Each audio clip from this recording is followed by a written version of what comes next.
Thank you. Sri Satish Chandra Misra. Thank you deputy chairman sir, आपने हमको मौका दिया इस महत्वपूर्ण विषय पर बोलने के लिए, इसके लिए आपको बहुत बहुत धन्यवाद।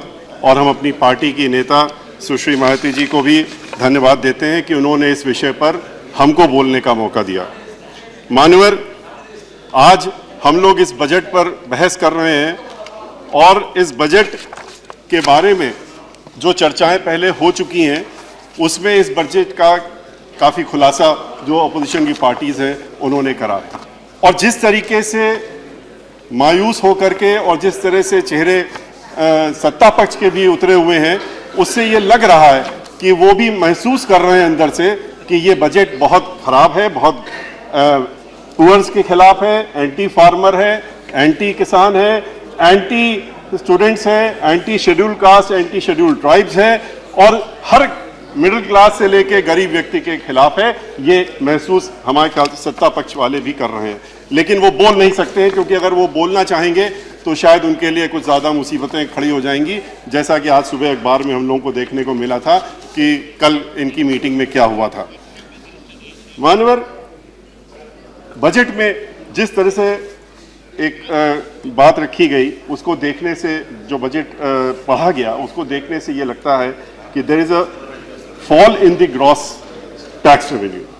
और जो फॉल है ग्रॉस टैक्स रेवेन्यू में, आंकड़े आपके सामने पहले भी रखे जा चुके हैं, लेकिन बहुत सूक्ष्म मैं भी रखना चाहूंगा कि last financial year the gross tax revenues have fallen by rupees 1.13 lakh crore from the budget estimates of last year.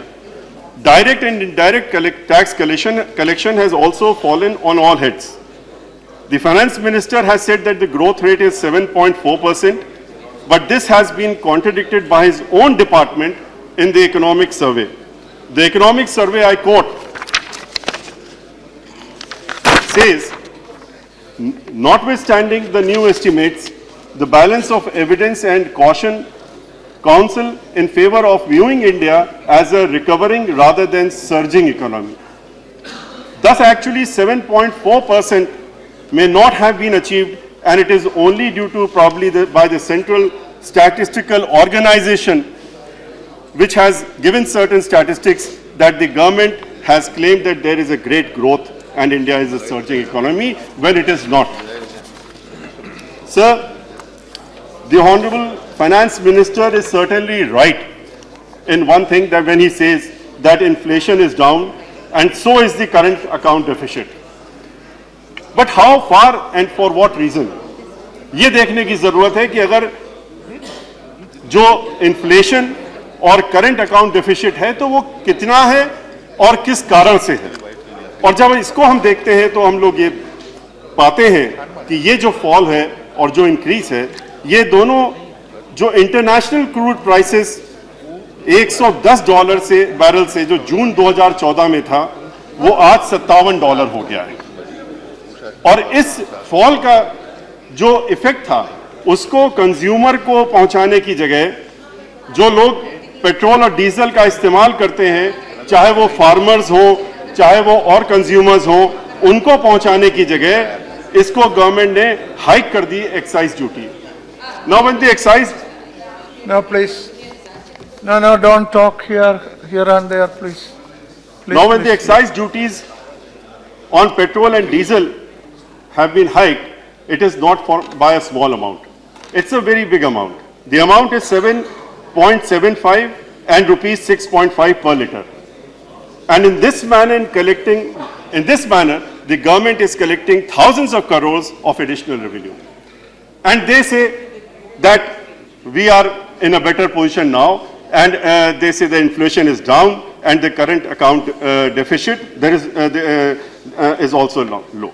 Now this is on the basis because you are taking excise duty from the oil reduction and using it for yourself for other purposes, instead of passing it to the consumers and to the farmers and to other persons, जिससे कि जो rates हैं जो बढ़ रहे हैं चारों तरफ, वो उनको घटाया जा सके, चीजें महंगी जो हो गई हैं वो कम हो सके, उसकी जगह इन्होंने उसको और महंगा करने के लिए अपनी जेब भरी और जेब भर करके उसका फायदा इन्होंने कंज्यूमर जिसको मिलना चाहिए था, आज 45 रुपए लीटर का पेट्रोल होना चाहिए था, उसको ना करके इन्होंने उसको अपने खाते में ले लिया। This has resulted in increase of price of every product and burden on farmers and middle class people. Sir, income tax बहुत उम्मीद थी इन लोगों के जो इलेक्शन के पहले जो जिस तरह से वादे थे, जिस तरह से सपने इन्होंने पूरे देश को दिखाए थे, जिस तरह से मिडिल क्लास को सपने दिखाए थे, जिस तरह से इन्होंने सर्विस क्लास को सपने दिखाए थे, इन्होंने दिखाया था कि हम इनकम टैक्स को स्लैब को थोड़ा सा बढ़ा देंगे जिससे कि बर्डन इस क्लास के ऊपर कम पड़े। लेकिन इनकम टैक्स का स्लैब इस बजट में एक नया पैसे का भी नहीं बढ़ाया गया और उसकी जगह ये कहा गया कि हमने और दूसरी स्कीम्स निकाल दी है जिससे कि बड़ा फायदा होने वाला। और फायदा क्या होने वाला है? कहते हैं कि हमने इंश्योरेंस के लिए हमने ऐसी स्कीम बनाई है पेंशन के लिए और इंश्योरेंस के लिए कि अगर जो व्यक्ति कमाई कर रहा है, चाहे वो मिडिल क्लास का हो, चाहे वो एजेड हो, चाहे वो 60 प्लस हो, अगर वो अपना 50,000 रुपया और इसके अलावा रुपया इन स्कीम्स में लगाता है तो उससे उसको बेनिफिट मिलेगा और फायदा मिलेगा कि उसका टैक्स स्लैब कम हो जाएगा। लेकिन ये कहने के लिए तो बहुत अच्छा है, स्पीच देने के लिए अच्छा है, पार्लियामेंट में भी हम लोग जब आज भी जब बीजेपी के तरफ से, सरकार की तरफ से जो बोल रहे थे उनको सुनने पे यही लग रहा था जैसे हम लोगों ने प्रधानमंत्री जी को पहले सुना था, वही सारी बातें उसी तरह का, और जैसा कि हम लोगों ने पहले लाल किले से सुना था और जैसा कि इलेक्शन के दौरान हर मंच से सुना था वैसे ही सुनने में लग रहा था, वही बातें उसी स्टाइल से उसी तरीके से भाषण आज यहाँ पर सुनने को मिल रहा था और कहा जा रहा था कि हमने इतना फायदा पहुंचा दिया। लेकिन आप ये तो देखिए कि आज आप कह रहे हैं कि अगर आप इन चीजों पर अपना रुपया लगाएंगे तो आपको स्लैब में फायदा मिलेगा। आज रुपया कहाँ है? अगर वो व्यक्ति जो 5 लाख रुपया कमा रहा है, जो 5.5 लाख कमा रहा है, जिसके लिए आप कह रहे हैं कि आज उसको 1 लाख रुपया इन चीजों में लगा दीजिए तो आपको स्लैब का इतना फायदा मिल जाएगा, वो आपकी इन स्कीम्स में रुपया लगाएगा या जो आप रोज इस तरीके से कभी पेट्रोल के दाम ना घटा करके, एक्साइज ड्यूटी बढ़ा करके, आपने सर्विस टैक्स बढ़ा करके 12 से 14% करके हर चीज को महंगा कर दिया, हर चीज के दाम को महंगा कर दिया और सीधे सीधे आपने जो मिडिल क्लास है और लोअर मिडिल क्लास है और जो पुअर पर्संस हैं उनके ऊपर आपने हमला किया, उनकी जेबों पर, क्योंकि आपने हर चीज के दाम बढ़ा दिए। और उधर आप कहते हैं कि आप अपनी बचत करिए, और मैं इसलिए आपका स्लैब नहीं बढ़ा रहा हूं क्योंकि आप बचत नहीं करते हैं, और मैं आपको एक फोर्स्ड बचत करा रहा हूं, कंपलसरी बचत कराने का तरीका बता रहा हूं कि आपको ये इंसेंटिव दिखा रहे हैं हम, और इंसेंटिव को देख के जो आपको 60 साल के बाद मिलेगा, इसको दिखा करके हम आपसे रुपया लेना चाहते हैं। और रुपया फिर हम किस में इस्तेमाल करेंगे वो बात मैं आगे करूंगा। लेकिन आप जो ये इंसेंटिव दिखा करके और इंसेंटिव को कह रहे हैं कि आप इनसे रुपया लेना चाहते हैं, आप ये भी तो देखिए उनकी जेब में कितना पैसा बचा रहे हैं। उनके पास अगर वो इसमें रुपया लगा देते हैं, अगर ये लोग जो कमा रहे हैं छोटा अमाउंट ये इसमें खर्च कर देते हैं तो क्या वो भूखों मरेंगे? वो अपना आज के रोज जो महंगाई है इस अमाउंट से कुछ नहीं होता, और इसमें अगर वो ये पैसा निकाल देते हैं तो उनके लिए खाने के लिए भी, रोटी के लिए भी पैसा नहीं बचेगा, अपनी फैमिली को चलाने के लिए नहीं बचेगा। ये स्थिति होगी। ये तो जुआ है। इस, और वो भी आप उम्मीद पे, आपकी पार्टी एक खास चीज आपके अंदर शख्सियत है कि आप प्रॉमिस बहुत अच्छी देते हैं। आपका कंपटीशन एक दूसरी पार्टी जो कि आज पावर में है दिल्ली में, उसके साथ में चलता है। वो अगर कोई प्रॉमिस करते हैं जो कि कहते हैं हम चंद्रमा दिला देंगे, तो आप कहते हैं कि हम चंद्रमा और सूरज दोनों दिला देंगे, आप हमको वोट दे दीजिए, बस हमको आप वोट दे दिए, हम आपको सारी चीजें फ्री कर देंगे, सब मुफ्त कर देंगे, रेट कम कर देंगे, फार्मर्स को खाना मिलेगा, लोगों को, बच्चों को पढ़ाई का पैसा मिलेगा, लड़कियों को बेटी बचाओ और बेटी पढ़ाओ के लिए हम पैसा देंगे, और इस तरह की चीजें बता करके आप कहते हैं कि आप हमको जो है वोट दे दीजिए। और इतना ही नहीं, आप कहते हैं कि आप आज, अभी मैं सुन रहा था भाषण वो बीजेपी की तरफ से, मैं भाषण इसलिए कहता हूं मुझे भाषण ही लग रहा था वो, और वो जिस तरीके से कह रहे थे कि झुग्गी झोपड़ी में, कहते झुग्गी झोपड़ी में जो आदमी रहता है मैं उसके लिए काम कर रहा हूं, झुग्गी झोपड़ियों के लिए मैं लैंड एक्विजिशन एक्ट लाना चाहता हूं, और ये सारी विरोधी पार्टियां लैंड एक्विजिशन के खिलाफ है। हमारी पार्टी लैंड एक्विजिशन जो बिल लाना चाहते हैं पूरी तरीके से उसके खिलाफ है। हमारी पार्टी की लीडर सुश्री मायावती जी ने कल भी बयान दिया और उन्होंने कहा कि इस बिल को हम किसी भी तरह से यहां इस हाउस में पास नहीं होने देंगे। आप अपनी दादागिरी कर लें वो अलग चीज है, लेकिन इस बिल के कतई हम लोग, क्योंकि आप जमीन किसान की ले रहे हैं, आप जमीन उनकी रोटी रोजी ले रहे हैं, आप उनको कहते हैं कि हम 4 गुना पैसा देने जा रहे हैं। 4 गुना पैसा क्या दे रहे हैं? आपने जो सर्किल रेट फिक्स कर रखे हैं सब जगह, वो 4 गुने से कम है और आप कहते हैं हम उनकी जमीन ले लेंगे। आप जमीन दे नहीं सकते किसान को, आप जमीन लेने की योजना बना रहे हैं। उसी जगह जब सुश्री मायावती जी मुख्यमंत्री थी उत्तर प्रदेश की, तो उन्होंने झुग्गी झोपड़ियों की हवाला किया। इन्होंने कहा कि झुग्गी झोपड़ी आप नहीं चाहते, इसलिए आप लैंड एक्विजिशन एक्ट नहीं लाने दे रहे हैं। मैं अपने साथी से पूछना चाहता हूं, ये लैंड एक्विजिशन एक्ट जो आप फार्मर्स की लैंड लेने के लिए ला रहे हैं, इसमें झुग्गी झोपड़ी कहां से आ गई?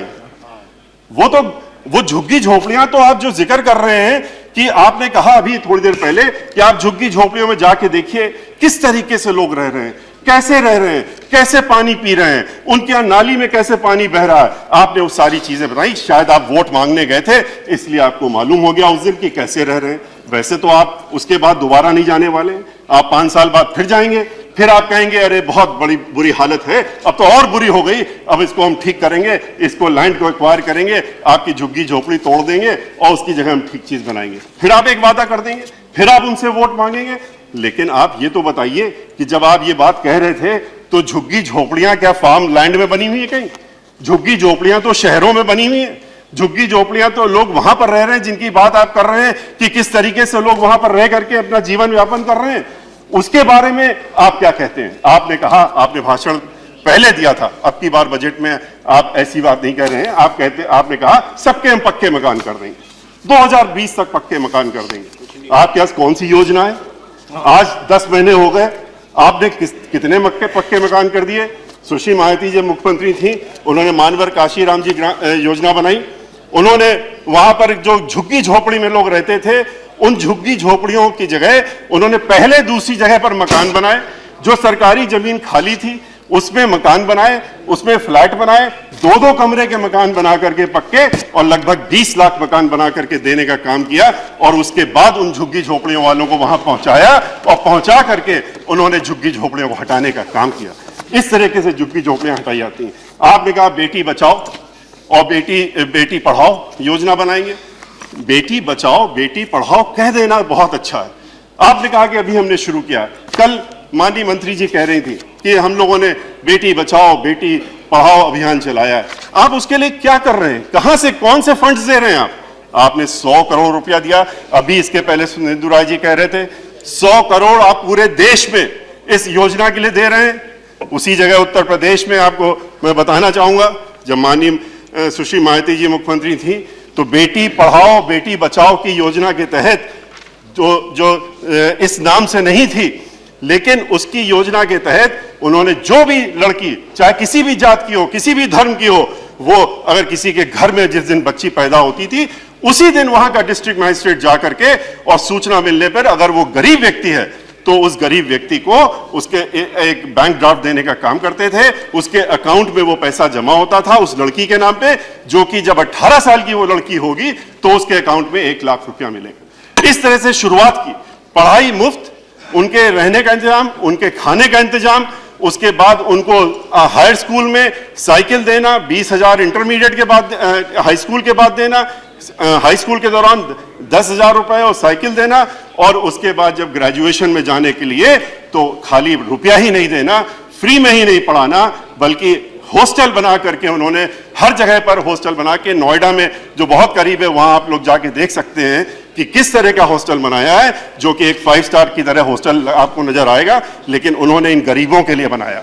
वहां पर गरीबों के लिए उन्होंने हॉस्पिटल अगर बनाया, लड़कियों के लिए स्कूल बनाया इन गरीब लड़कियों के लिए, तो अपने फंड से जब बनाया तो उसको एक ऐसे स्कूल नहीं जैसे कि स्कूल हम लोग बच्चों के लिए देखते हैं, बल्कि एक जो टॉप का स्कूल हो सकता है, जो कॉन्वेंट के स्कूल हो सकते हैं, उससे बढ़िया स्कूल बनाकर दिखाए। इस तरह से बेटी बचाओ और बेटी पढ़ाओ का अभियान चलाने का काम होता है।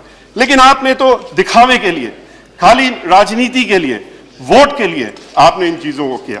इन चीजों से आप लोगों को वोट के लिए बेवकूफ बना सकते हैं। एक बार बना सकते हैं, आप 2 बार बना सकते हैं, लेकिन बार बार नहीं बना सकते। और आज इस देश की जनता आपको पहचान गई है और ये जान गई है कि आप किस तरीके से इन लोगों के लिए काम कर रहे हैं और क्या आपकी योजना है। आपके सारे कार्य जो हैं एंटी मिडिल क्लास है। एंटी मिडिल क्लास के इसलिए कह रहा हूं क्योंकि जो इनडायरेक्ट टैक्सेस हैं up to 20,000 crore and direct taxes are now down by 8,300 crore, which means what? Indirect taxes means a pressure on the consumer and increase in prices. The direct taxes directly target the individuals, so this is an anti-middle class step which has been adopted in the budget. Your budget is fully for corporates. बहुत नाराजगी हो जाती है जैसे ही कहा जाता है कि आप तो कॉर्पोरेट के लिए काम कर रहे हैं, कॉर्पोरेट्स के लिए आपने बजट बनाया, तो आप कहते हैं कि ये आप हमारे ऊपर क्यों थोप रहे हैं। रविशंकर जी हैं, वो समझ रहे हैं इसलिए वो मुस्कुरा रहे हैं, वो समझते ही बात सही है और वो मान रहे हैं कि ये कॉर्पोरेट्स का बजट है।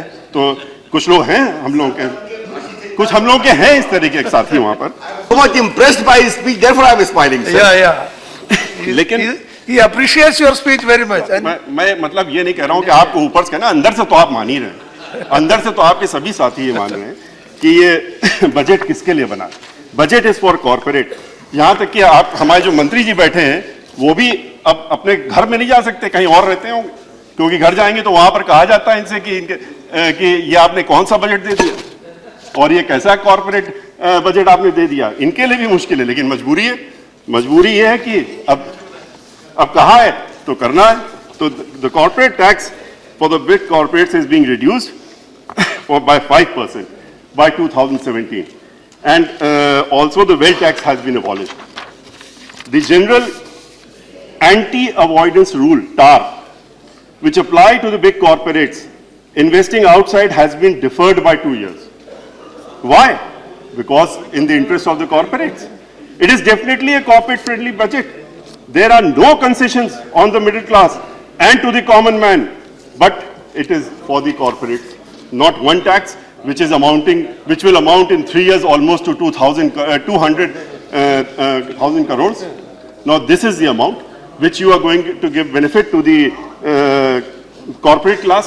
और जब कहा जाता है कि धन्ना सेठों की पार्टी है और धन्ना सेठों के लिए पार्टी है, तो आप थोड़ा सा नाराज हो जाते हैं।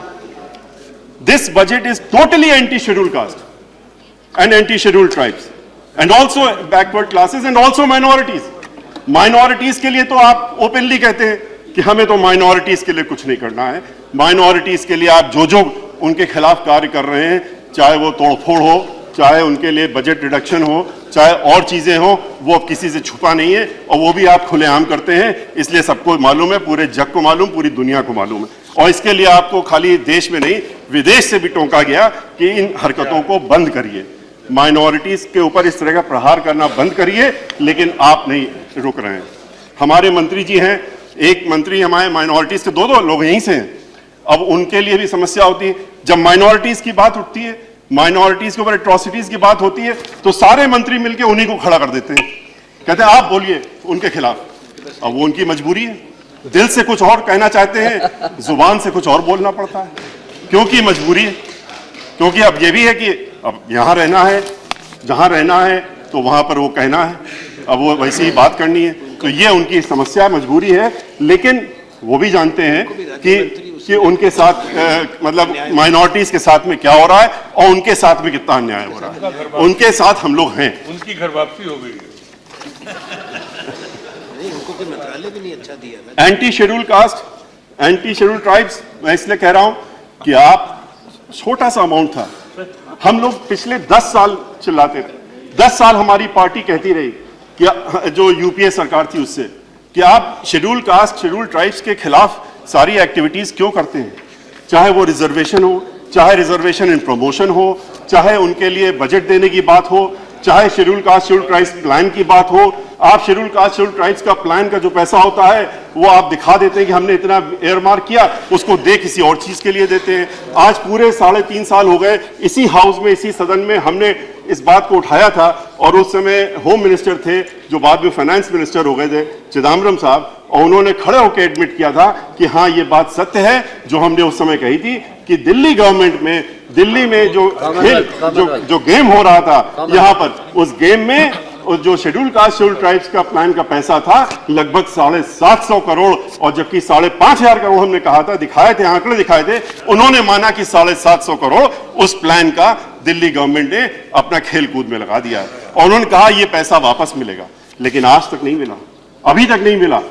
आपने क्या किया? आपने उसको और रिड्यूस कर दिया, आपने उसको 13,000 करोड़ से लगभग ज्यादा अब की बार बजट में रिडक्शन कर दिया। आप ये मानते हैं, लगता है कि शेड्यूल कास्ट शेड्यूल ट्राइब्स जो हैं वो बिल्कुल वेल टू डू हैं, अब उनको आगे कोई जरूरत नहीं है। अगर ऐसा है तो आप ये कहिए, फिर आप यहां खड़े होकर भाषण में मत ये कहिए, चाहे आप हो, चाहे आपके मंत्री हो, चाहे माननीय प्रधानमंत्री जी हो, कि हमारे पास इतने शेड्यूल कास्ट एमपी हैं, हमारे पास इतने बैकवर्ड क्लास के एमपी हैं, और सीना ठोक के ये कहें कि हम इनके हितैषी हैं। खाली आपके पास आप जीत के आ गए हैं एक लुहाने वादे दे करके, और इस तरह की लोगों को पूरे देश में एक भ्रम फैला करके, और आपके इलेक्ट होके आ गए, तो आप कभी उनसे पूछिए अकेले में भी, लेकिन ये बताते हुए कि उनको उठाया बैठाला नहीं जाएगा, उनकी उठक बैठक नहीं कराई जाएगी। जो कहना चाहते हैं दिल खोल करके कहें, तब आप सुनिए कि उनकी क्या व्यथा है और वो क्या बात बता रहे हैं। आपके शेड्यूल कास्ट शेड्यूल ट्राइब्स के एमपीज वो आपको खुद बताएंगे कि किस तरीके से आपने उनके फंड्स को घटाने के साथ साथ में जो उनके लिए चीजें थी आपने उनको बिल्कुल ही दरकिनार कर दिया है। और चाहे वो एम्प्लॉयमेंट हो और चाहे वो रिजर्वेशन हो, आज आप सारी चीजें प्राइवेटाइज कर रहे हैं। आज आप सब चीज प्राइवेटाइज कर रहे हैं। आप कह रहे हैं कि हम हर चीज प्राइवेटाइजेशन की तरफ ले आ रहे हैं। आप कह रहे हैं कि हम डिफेंस मिनिस्ट्री को एफडीआई में ले आ रहे हैं, आप रेलवे को 100% एफडीआई में ले आ रहे हैं, आप एयरपोर्ट्स को प्राइवेटाइज कर रहे हैं, आप कह रहे हैं कि हम पोर्ट्स को प्राइवेटाइज करेंगे, आप सब चीजें प्राइवेटाइज करेंगे, आप एलआईसी को आप जो है आप डिफेक्ट बना रहे हैं। इस तरह डिफेक्ट बना रहे हैं क्योंकि आप जानते हैं कि अगर हमको बाहर की जो इंश्योरेंस कंपनीज हैं जिनसे आपका बहुत प्रेम हो गया है, जिनको आप लाना चाहते हैं यहाँ पर हिंदुस्तान में बसाना चाहते हैं, तो वो तभी बस पाएंगी जब एलआईसी की रेपुटेशन खराब हो जाएगी। एलआईसी के पास जो पैसा है वो सरकार कह रही है हम ले रहे हैं। सरकार 1.5 लाख करोड़ तो रेलवे वालों ने मांग लिया, कल ही कहा था माननीय मंत्री जी ने रेलवे मिनिस्टर 1.5 लाख करोड़ रुपया एलआईसी का हम ले रहे हैं और बहुत कम इंटरेस्ट में ले रहे हैं, बहुत ही मिनिमल। बड़े खुशी के साथ में ऐलान हुआ कि बहुत मिनिमल उसमें हमको मिल रहा है, बहुत अच्छी कंडीशंस में मिल रहा है, बहुत अच्छे उसमें प्रोजेक्ट मिल रहा है। इसी तरीके से माननीय ट्रांसपोर्ट मिनिस्टर साहब थे, माननीय ट्रांसपोर्ट मिनिस्टर साहब ने 2 दिन पहले कहा जब रिक्शा चालकों का मामला चल रहा था कि 50,000 करोड़ एलआईसी से हम भी ले रहे हैं और हम भी बड़े, और एलआईसी को बहुत बहुत धन्यवाद। तो आप चाहते क्या है? एक संस्था जो कि इस देश की लाइफलाइन है, जिसके ऊपर सब लोग निर्भर हैं आज, आप उसका 2 लाख करोड़ रुपया तो आपने यहां अनाउंस कर दिया है, न जाने कितना और पैसा आप उसका ले लेंगे, इसलिए आप उसको डिफंक्ट बना करके आप जीरो लेवल पे लाना चाहते हैं, जिससे कि बाहर की इंश्योरेंस कंपनीज आपके यहां आ सके और आपके यहां बस सके आके और उनका फायदा हो सके। तभी आपने 26% से और 49% पहुंचाया। और इसके पीछे आपकी मंशा क्या है? मंशा ये है कि जो ये क्लास है, schedule caste, schedule tribes, backward class, minorities, इनका आप पूरी तरीके से नुकसान करना चाहते हैं, क्योंकि आप जानते हैं इनके पास और कुछ नहीं है। इनके पास एम्प्लॉयमेंट का एक जरिया होता है। एम्प्लॉयमेंट का जरिया कहां होता है? एम्प्लॉयमेंट का जरिया इनके पास होता है ये पब्लिक सेक्टर कॉर्पोरेशंस होती हैं। आज आप जितनी पब्लिक सेक्टर कॉर्पोरेशंस हैं, आपने कहा 50,000 करोड़ रुपया हम इनसे इस साल निकाल लेंगे। कैसे? इनको प्राइवेटाइज करके, इनके शेयर्स बेच करके, इनको हम उस तरफ ले जाएंगे। तो आप ये जानते हैं कि रिजर्वेशन यहीं पर है, रेलवेज में है, डिफेंस में है, इन जगह पर है, और यहीं पर इनको एम्प्लॉयमेंट मिलता है। और ये नहीं है कि वहां लाखों का एम्प्लॉयमेंट मिल रहा है, वहां जो वैकेंसी होती है उस पर मिलता है। और वैकेंसी कितनी होती है? जब कोई रिटायर होता है तो वैकेंसी होती है, वो इंतजार करते रहते हैं लोग कि हमें कब मौका मिलेगा, हम नौकरी के लिए अप्लाई करेंगे। आपने उसको हमेशा हमेशा के लिए खत्म करने की आपने एक योजना बना ली। आपने डॉक्टर बाबा साहब भीमराव अम्बेडकर का जो सपना, जो जिस पर्पस से आर्टिकल 15 और 16 में उन्होंने प्रोविजंस डाले थे कि जिससे ये क्लास जो है, जिसके पास और कोई जरिया नहीं है, इसको किसी तरीके से हम उठा करके लोगों के बराबर तो नहीं खड़ा कर पा रहे हैं, कम से कम उस लेवल पे तो लाएं। तो आप वो भी नहीं लाने देना चाहते हैं। आप चाहते हैं कि जहां पर ये पहुंचे थे इनको वहीं उससे और नीचे पहुंचाने की आपकी योजना है। और ये आप इस पे आप जब लास्ट टाइम, जब पिछली बार माननीय प्रधानमंत्री जी बोल रहे थे, उसके बाद आपके स्टेट मिनिस्टर बोल रहे थे फाइनेंस, हमने भी कहा था, हमारे नेता मायावती जी ने भी कहा था, उन्होंने पूछा था प्रधानमंत्री जी से आप इसका जवाब दे दीजिए क्या आप प्राइवेटाइज कर रहे हैं, उस पर आप इनके लिए क्या व्यवस्था करेंगे?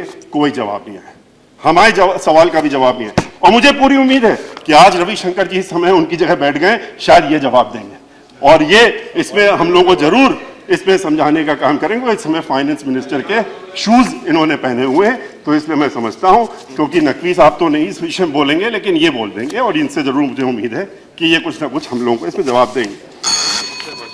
बस 5 मिनट और देते हैं। Education, farmer, anti farmer budget में क्यों कह रहा हूं? I just skip in short. Anti-farmer budget, I am saying, because in many years, in last so many years, agriculture has for the first time been cut and has been brought to 14.3%, by 14.3%. National Food Security Mission has been lowered by rupees 530 crores. There is a cut in agriculture by 14.3%, and therefore it is a totally anti-farmer budget. Education. In education, the education budget has been slashed shockingly by 16.5%, and school education has been cut by 25%, which would affect the midday meal scheme. The Sarv Shiksha Abhiyan has been cut by 22%, which is really shameful. Child fund, बच्चों की बात हम करते हैं, बच्चों को पढ़ाने की बात करते हैं, बेटी बचाओ और बेटी पढ़ाओ की बात करते हैं, but most surprisingly, even important schemes like ICDS, which give healthy food to children, has been cut down from 16,316 crores to rupees 8,000 crores. To keep the poor children hungry and therefore ensure that they do not go to school and they do not study and they do not develop, this is the जो कि आपकी scheme के तहत है. Even the National Rural Livelihood Mission, which is to give jobs in rural areas, has been cut from 2,034 crores to 1,800 crores. All this shows that a pro-poor and a pro-poor against Kisan budget, where in fact instead of increasing the Kisan's budget, has been their budget has been cut. For everything, there is one answer from the Honorable Finance Minister is not here. But in the other day, the Prime Minister had also said, devolution to state. They say, for everything answer is one answer. From 32% to 42%, we have made it to the state. And devolution is there, and therefore, we have given it to the state, therefore, we are cutting the schemes.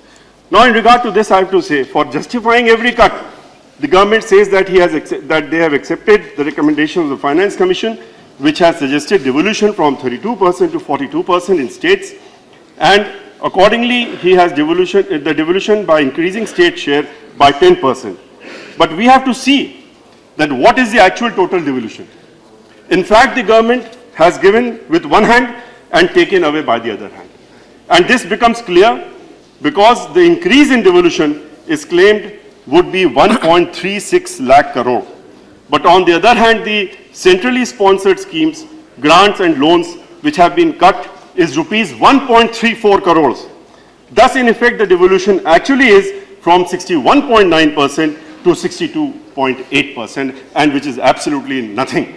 And in one hand you have given, the other hand you have taken, and this is befooling the public and everyone when you say that we have taken away the schemes of the central government. The anti-poor budget shows that this government is clearly against the poor persons. The government is justifying the cut on ICDS by saying that because they have now introduced a new scheme of sharing with the states, there will be a category fully funded by the center. The second category would be where there will be a sharing between the state and the center, and the third would be where the center will not pay a single rupee for the schemes, which would be fully borne by the states. Three categories they have now made out. Abolition of BRGF. The BRGF, which clearly held the backward areas of the country, has been totally abolished. No mention is found about the 100 smart cities. I'm surprised. Suddenly the cities have vanished from this budget.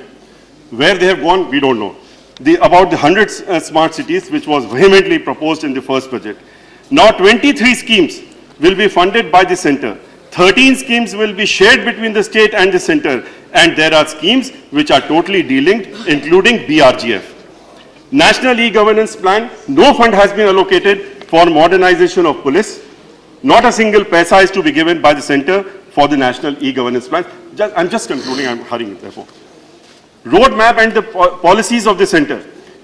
I would like to speak a few words on that.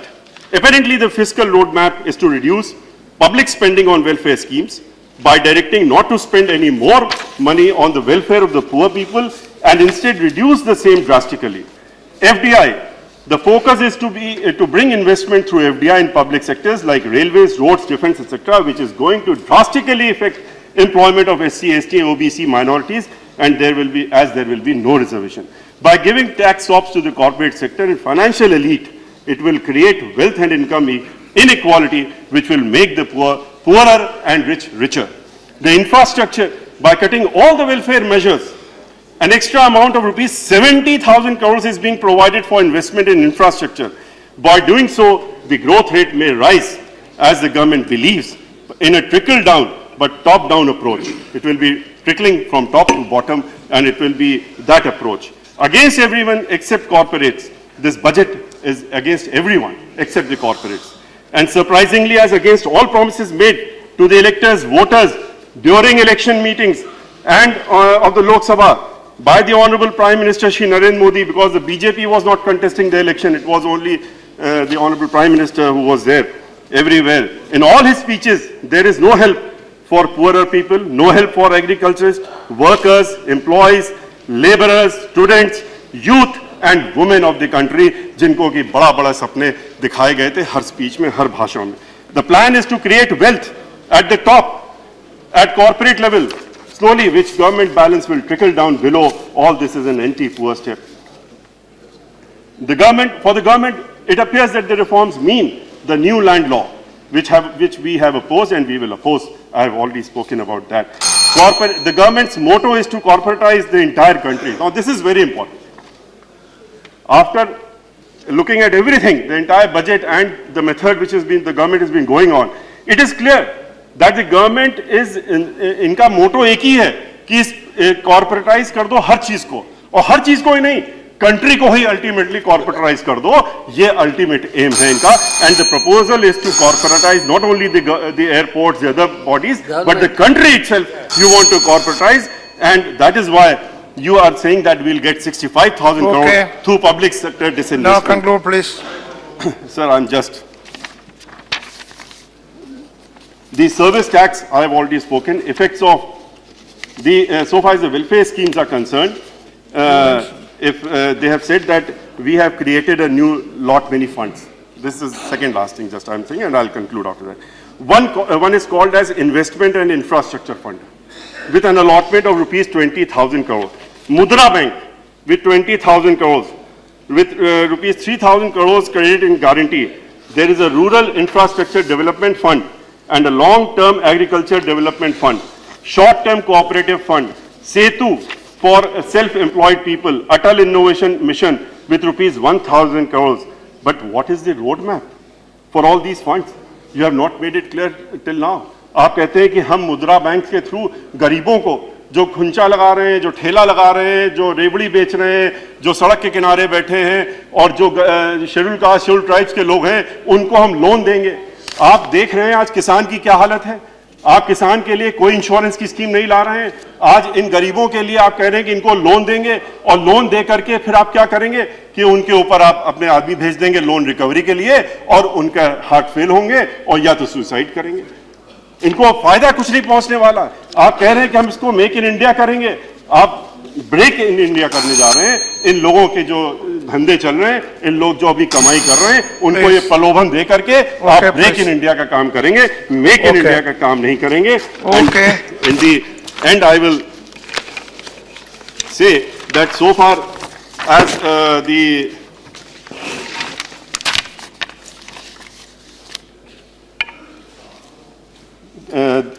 so far as the budget is concerned, when it speaks of taking care of everyone और सबको साथ लेकर के लेकर के चलने की बात करते हैं, आज लग रहा है कि सिवाय इसके कि कॉरपोरेट को साथ लेकर के, गरीबों को मार करके, गरीबों के लिए योजना बना करके जिससे कि वो उनका फ्यूचर खत्म हो जाए, उनकी जेब में हाथ डाल करके जो कुछ भी थोड़ा बहुत उनके पास है उसको निकालने की आपने योजना बनाई है उनकी जेबों से, और उनको देने की कोई योजना नहीं बनाई है। मैं इस बात को कहना चाहता हूं और इसी के साथ मैं अपनी बात समाप्त करता हूं।